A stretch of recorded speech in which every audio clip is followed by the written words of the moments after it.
ইদানিং অনেকে অনলাইনে ঘোড়ার মাংস বিক্রি করছে। ক্রেতা বিক্রেতাদের মধ্যে অনেক আলেমও আছেন। জানতে চাচ্ছি ঘোড়ার মাংস খাওয়ার বিধান কি? এটা কি শরিয়া অনুমোদিত? অজু করে বাচ্চাকে বেস্ট ফিডিং করালে কি অজু ভেঙে যাবে? অনেক মুরব্বী আমাদেরকে টাকা দিয়ে বিড়ি আনার জন্য বলেন, তাকে আনা যাবে? না আনলে বেয়াদবি হবে, আনলে গুনাহ হবে, করণীয় কি? গর্ভকালীন সময়ে সরকার থেকে যে ভাতা দেওয়া হয় তা নেওয়া জায়েজ আছে কিনা? আমার স্ত্রী নামাজ রোজা করে তাহাজ্জুদও পড়ে, কিন্তু আমার কোনো কথা শোনে না। সে বলে তোমার সেবা না করেই আমি জান্নাতে যেতে চাই। প্রশ্ন হলো, এভাবে চলে কি সে জান্নাতে যেতে পারবে? পাকা ঘরের ভেতর পুরনো কবর আছে, কিভাবে সরানো যায়? ঘর সম্পন্ন হওয়ার পরে জানা যায় ঘরের নিচে কবর আছে, এর কারণে গুনাহ হবে কিনা? মসজিদের উপরে কি বাসা বানানো যাবে? অজু থাকা অবস্থায় কোনো ভিডিও বা পিকচার দেখলে অজু ভাঙবে? শামিমা মুমিন আপনি লিখেছেন, অজু করে বাচ্চাকে বেস্ট ফিডিং করালে কি অজু ভেঙে যাবে? অজু করে যদি আপনি বাচ্চাকে বেস্ট ফিডিং করান তাহলে তাতে অজু ভঙ্গ হবে না, কারণ অজু ভঙ্গের কারণগুলোর ভিতরে এটি একটি কারণ নয়। কারণ দুধ এটা কোনো অপবিত্র বস্তু না। শরীর থেকে যদি দুধ নির্গত হয় বা সেটাকে নির্গমন করানো হয়, তো এর ফলশ্রুতিতে কোনো নাপাক বা অপবিত্র বস্তু বের হয়নি। আর অজু যাওয়া মানে হলো পবিত্রতা চলে যাওয়া। অতএব পবিত্রতা চলে যাওয়ার মতো কোনো কাজ যেহেতু ঘটেনি, বিধায় বেস্ট ফিডিং করানোর কারণে অজু ভঙ্গ হবে না। 360 ডিগ্রি আইডি থেকে আপনি আমাদের ইউটিউব চ্যানেলে প্রশ্ন করেছেন, অনেক মুরব্বী আমাদেরকে টাকা দিয়ে বিড়ি আনার জন্য বলেন, তাকে আনা যাবে? না আনলে বেয়াদবি হবে, আনলে গুনাহ হবে, করণীয় কি?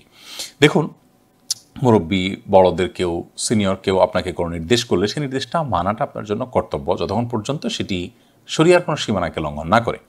মুরব্বীর নির্দেশ এটা মানা খুবই গুরুত্বপূর্ণ, আবার আল্লাহর নির্দেশ মানাটা তার চেয়ে বেশি গুরুত্বপূর্ণ। এখন মুরব্বীর নির্দেশ মানতে গিয়ে যদি আমি আল্লাহর নির্দেশকে লঙ্ঘন করতে হয়, তাহলে নিশ্চয়ই আমি আল্লাহর নির্দেশকে লঙ্ঘন করাটা আমার জন্য জায়েজ হবে না। লা তাআতা লি মাখলুকিন ফি মাসিয়াতিল খালিক।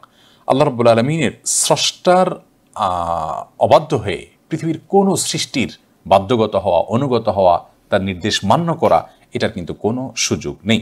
অতএব এ বিষয়ে আমাদেরকে দায়িত্ববান হতে হবে এবং সচেতন হতে হবে। এরপরে এমডি জুলফিকার আপনি লিখেছেন আমাদের ইউটিউব চ্যানেলে, গর্ভকালীন সময়ে সরকার থেকে যে ভাতা দেওয়া হয় তা নেওয়া জায়েজ আছে কিনা? গর্ভকালীন সময় যদি কোনো দেশের সরকার কোনো ভাতা দেন গর্ভবতী মায়ের শুশ্রূষার জন্য অথবা তার সেবা কাজে ব্যবহার করবার জন্য, বা তাকে দেন উপঢৌকন হিসাবে, প্রণোদনা হিসাবে, সেটা নেওয়াতে কোনো অসুবিধা দেখছি না, কোনো নাজায়েজ হওয়ার কারণ নাই, এটি নেওয়া যাবে। বেলাল হোসেন আপনি লিখেছেন, আমার স্ত্রী নামাজ রোজা করে তাহাজ্জুদও পড়ে, কিন্তু আমার কোনো কথা শোনে না। সে বলে তোমার সেবা না করেই আমি জান্নাতে যেতে চাই। প্রশ্ন হলো, এভাবে চলে কি সে জান্নাতে যেতে পারবে? দেখুন, স্ত্রী নামাজ রোজা তাহাজ্জুদ সবই পড়েন, কিন্তু স্বামীর আনুগত্য করেন না।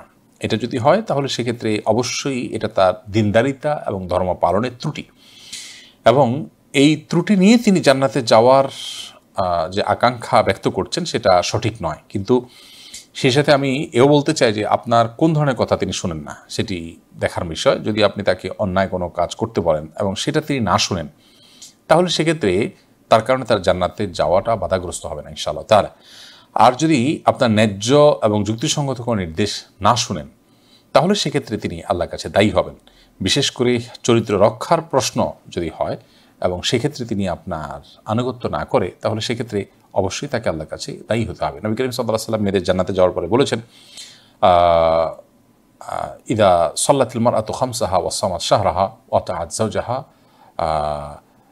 যদি কোনো নারী ৫ ওয়াক্ত সালাত আদায় করে এবং রমজানের সিয়াম পালন করে এবং স্বামীর আনুগত্য করে, তাহলে তিনি জান্নাতের যে কোনো দরজা দিয়ে প্রবেশ করতে পারে। ও হাফিজাত ফরজাহা আরেকটা আছে, তার লজ্জাস্থান হেফাজত করে। 4টি কাজ যদি করে, নামাজ পড়া, রমজান মাসে রোজা রাখা, স্বামীর আনুগত্য করা এবং নিজের ইজ্জত সম্ভ্রমের হেফাজত করা, এই 4টি কাজ যদি কেউ করে, তাহলে সেই নারীর জন্য জান্নাতে যাওয়াটা সহজ, জান্নাতের যে কোনো দরজায় তিনি প্রবেশ করতে পারবেন। তো এখানে কিন্তু স্বামীর আনুগত্য করাকে শর্ত হিসেবে উল্লেখ করা হয়েছে। অতএব আপনার স্ত্রী যেটি বলেছেন সেটি যদি সাধারণভাবে ঢালাওভাবে বলে থাকেন, তাহলে অবশ্যই তিনি সঠিক বলেননি। আর যদি আপনার কোনো অন্যায্য নির্দেশ তিনি না মানেন, তাহলে সেক্ষেত্রে তার জান্নাতে যাওয়ার পথে সেটি বাধা হবে না ইনশাআল্লাহ তাআলা। এরপর সুরভি আক্তার আপনি এআইডি থেকে লিখেছেন, পাকা ঘরের ভেতর পুরনো কবর আছে, কিভাবে সরানো যায়? ঘর সম্পন্ন হওয়ার পরে জানা যায় ঘরের নিচে কবর আছে, এর কারণে গুনাহ হবে কিনা? দেখুন, কোনো কবরের উপরে যদি স্থাপনা নির্মিত হয়ে যায়, পরবর্তীতে জানা যায় এখানে কবর আছে, তাহলে সেক্ষেত্রে সেই কবরটা মাটি খুঁড়ে মৃত ব্যক্তির ধ্বংসাবশেষ বা কবরের যে অংশ তার ধ্বংসাবশেষ মনে হয় বা তার শরীরের অংশ মনে হয়, সেগুলোকে মাটিসহ সেগুলোকে কাফনে কাপড়ে মুড়িয়ে কবরস্থানে স্থানান্তর করতে হবে ইনশাআল্লাহ বিদিল্লাহ। অজান্তে এরকম হয়ে যাওয়ার কারণে গুনাহ হবে না ইনশাআল্লাহ। মোহাম্মদ জসিমউদ্দিন আপনি রেখেছেন, মসজিদের উপরে কি বাসা বানানো যাবে? মসজিদের জায়গা যেটা হয় সেটা একেবারে জমিনের গভীর থেকে নিয়ে আকাশের উচ্চতা পর্যন্ত শূন্য জায়গা পুরোটা সহই মসজিদ হয়। মাঝখানে কোনো জায়গা অন্য কারোর মালিকানাধীন হওয়ার কোনো সুযোগ নেই। যদি মসজিদেরই বাসা হয়, মসজিদেরই প্রয়োজনে বাসা, সেখানে ইমাম সাহেবের থাকার জন্য হলো বা অন্য কোনো কাজে ব্যবহার করা হলো, সেটা যদি হয় তাহলে সেক্ষেত্রে শর্ত সাপেক্ষে সেটা জায়েজ হতে পারে। কিন্তু যদি কেউ কোনো মসজিদের উপরের ফ্লোরগুলো কিনে ফেলেন বা সেখানে নিজের বাড়ি বানান বা যিনি জমি দান করেছেন ওইটুকু তিনি আলাদা রাখেন, তাহলে এটা মসজিদের মর্যাদা পাবে না। মসজিদের মর্যাদা পেতে হলে পুরো জায়গাটা ওয়াকফ হতে হবে, আর ওয়াকফ হলে একেবারে ওই জায়গার নিচ থেকে পাতাল থেকে নিয়ে আকাশ পর্যন্ত পুরো জায়গাটাই মসজিদ হিসাবে বিবেচিত হবে।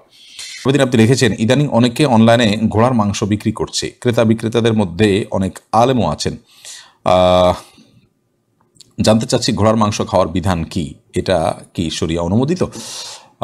ভাই জয়নুল আবেদিন, ঘোড়ার মাংস, ঘোড়ার গোশত খাওয়া নিয়ে ফোকাহে কেরামের মধ্যে যে মত আমরা পাই, মত পার্থক্য যেটা আমরা পাই সেটা হলো সংখ্যাগরিষ্ঠ ইমাম বা ইমাম চতুষ্টয়ের বেশিরভাগের মতে, ইমাম শাফি এবং আহমদের মতে এবং ইমাম মালিক রহমতুল্লাহের একটি বর্ণনা অনুযায়ী আপনার ঘোড়ার গোশত খাওয়া সম্পূর্ণ হালাল। আর ইমাম আবু হানিফা রহিমাহুল্লাহর মত অনুযায়ী ঘোড়ার গোশত খাওয়া মাকরুহ, বিশেষ করে যখন ঘোড়ার গোশত খাওয়ার ফলে আপনার যুদ্ধ বিগ্রহের জন্য ঘোড়া ব্যবহার হয় এবং ঘোড়ার যে মূল উদ্দেশ্য বাহন হিসাবে তাকে আল্লাহ রাব্বুল আলামিন তৈরি করেছেন। তো কোরআনে কারীম আল্লাহ তাআলা তার বিবরণ দিতে গিয়ে বলেছেন লিতারকাবুহা ওয়াজিনা, যে এটা তোমরা যাতে এটাতে বহন করো বা এটাকে বাহন হিসাবে তোমরা গ্রহণ করতে পারো। আল্লাহ রাব্বুল আলামিন এর আয়াত থেকে বোঝা যায় এটা মূলত বাহন, অতএব সেখানে সংকট তৈরি হতে পারে, সেই জায়গা থেকে এটাকে মাকরু বলেছেন তারা। তাও মাকরুটা আবার মাকরুহে তানজিহি, অর্থাৎ জাস্ট না খাওয়া ভালো এতটুকু, মানে খেলে হারাম হবে এটি কারোর মতেই কিন্তু নয়। আর যদিও অনেক উলামায়ে কেরামের মতেই, যেমনটা বললাম যে সংখ্যাগরিষ্ঠ আলেমদের মতে জায়েজ এবং হানাফি মাযহাবের অনেক ইমামদের মতে এটি জায়েজ। যেই হাদিসের ভিত্তিতে হানাফি মাযহাব এটিকে মাকরুহ বলা হয়েছে সেটি আবু দাউদ এবং হাদিসে বর্ণিত হয়েছে, খালিদ বিন ওয়ালিদ রাদিয়াল্লাহু তাআলা থেকে বর্ণিত হাদিসটি। সেই হাদিসের সনদ সম্পর্কে অবশ্য অনেক উলামায়ে কেরাম আপত্তি তুলেছেন যে সেটি বিশুদ্ধতার মানদণ্ডে উত্তীর্ণ বা সেটার দাঈফ হওয়া নিয়ে আপনার অনেক উলামায়ে কেরাম কিন্তু কথা তুলেছেন। তো পুরো বক্তব্যগুলোকে সামনে রেখে আমরা খোলাসা বা সারাংশে যদি আসতে চাই তাহলে বলতে পারি ঘোড়ার গোশত খাওয়া হারাম নয়, এবং সেই কারণে ঘোড়ার গোশত কেনাবেচা করাটাও হারাম নয়। এটাকে যদি আপনার কেউ খান এবং এটাকে বাণিজ্যিকভাবে যদি কেউ আপনার বিপণন করেন তাহলে সেটি হারাম হবে না। তবে হানাফি মাযহাব যে সেটি মাকরুহ জাস্ট এইটুকু, এবং সেই মাকরুহটাও মাকরুহ তাহরিমি নয়, মাকরুহ তানজিহি। যদি মাকরুহ তাহরিমি তানজিহি আলোচনা আছে, মত পার্থক্য আছে, কিন্তু মাকরুহ তানজিহি হওয়ার ফতোয়াই মুফতি সাহেবগণ এবং ফতোয়ার সংকলকগণ দিয়েছেন, যার কারণে আমরা বলতে পারি যে এটির কেনাবেচা করা যেতে পারে, তবে হানাফি অনুযায়ী না করা উত্তম। জাস্ট প্রিন্স রাশেদ লিখেছেন, অজু থাকা অবস্থায় কোনো ভিডিও বা পিকচার দেখলে অজু ভাঙবে কিনা? না, এর কারণে অজু ভাঙবে না, তবে এর চেয়ে বড় কিছু ভেঙে যেতে পারে। যদি আপনি খারাপ কোনো ভিডিও, খারাপ কোনো হারাম কোনো পিকচার দেখে থাকেন তাহলে সেক্ষেত্রে অজু ভাঙাতে কোনো গুনাহের বিষয় না, অজু ভাঙাতে কোনো খারাপ জিনিস না, অজু ভাঙতেই পারে। আপনার তাকওয়া ভেঙে যাবে, আপনার দিনদারিতা ভেঙে যাবে, আপনার আমল ভেঙে যাবে, নেকামল ভেঙে যাবে। অতএব সাথে সাথে তওবা করে আপনাকে এ ধরনের কর্মকাণ্ড থেকে বেরিয়ে আসার জন্য সংকল্প করতে হবে।